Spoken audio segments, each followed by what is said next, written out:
Guys, আসসালামু আলাইকুম। কেমন আছেন সবাই? আশা করি সকলেই ভালো আছেন। আমাদের ব্লগটা শুরু হয়েছে এই নদীর বাঁধ থেকে। তো অ্যাকচুয়ালি সেদিন ব্লগিং মুডে ছিলাম না। তো ভাইয়া ভিডিও করার সময় হঠাৎ ক্যামেরা আমার দিকে ধরে ফেললো। তো অবস্থা তো দেখতেই পারলেন আপনারা।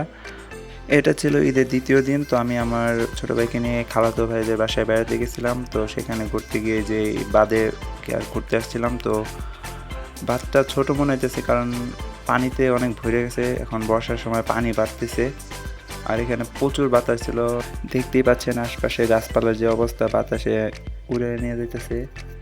আর পাশে যে নদীটা দেখতে পাইতেছেন, তো এটা হচ্ছে যমুনা নদীর শাখা, কিন্তু এইখানে কি নামে ডাকে তো আমি জানি না, বিদায় বলতে পারলাম না, সরি। অ্যাকচুয়ালি সেদিন কয়েকটা ক্লিপস বানাইতে পারছিলাম, তো এই জন্য কি আর এই ব্লগিং ভিডিওটা বানানো।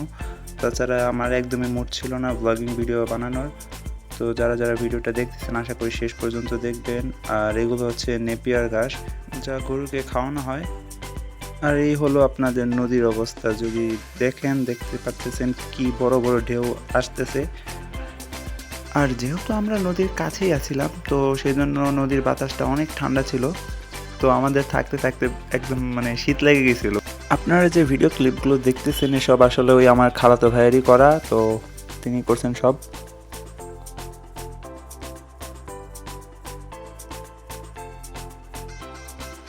এই গাছটা হচ্ছে আসলে তিল গাছ, এগুলো বালুতে বা চর এলাকায় ভালো জন্মে। তো এখানে অনেক আছে তিল গাছ। তো তিল গাছের পাশাপাশি এখানে আরেকটা গাছ আছে, তো এই গাছগুলো যে দেখতে পাচ্ছেন, তো এগুলো হচ্ছে বাদাম গাছ, এখানে বাদামও হয় ভালো। আর দূর দূরান্তে কিছু মানুষ দেখা যাচ্ছে, তো ওনারাও আমাদের মতো এই মনসুন সিজনে বেড়াতে আসছে। আসলে এখানে নদীর বাতাসটা একদম উপভোগ করার মতো ছিল।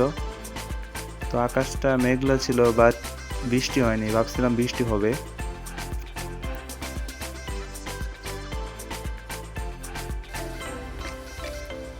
সামনে আর বেশি দূর এগিয়ে যাওয়া হয়নি, কারণ ওই কর্নারটাতে যেখানে লোকজনরা আছে, তো এখানে বালু টালু উঠতেছে, মানে প্রচণ্ড বাতাস। তো এই পর্যন্ত গেছি। চারদিকের প্রকৃতি আরও একবার দেখি আমি আপনাদের কাছ থেকে বিদায় নিতেছি। দেখা হবে অন্য কোনো ভিডিওতে। ভিডিওটা ভালো লাগলে একটা লাইক করবেন, ফেসবুক থেকে ভিডিওটা দেখলে ফলো করবেন, আর ইউটিউব থেকে দেখলে সাবস্ক্রাইব করবেন।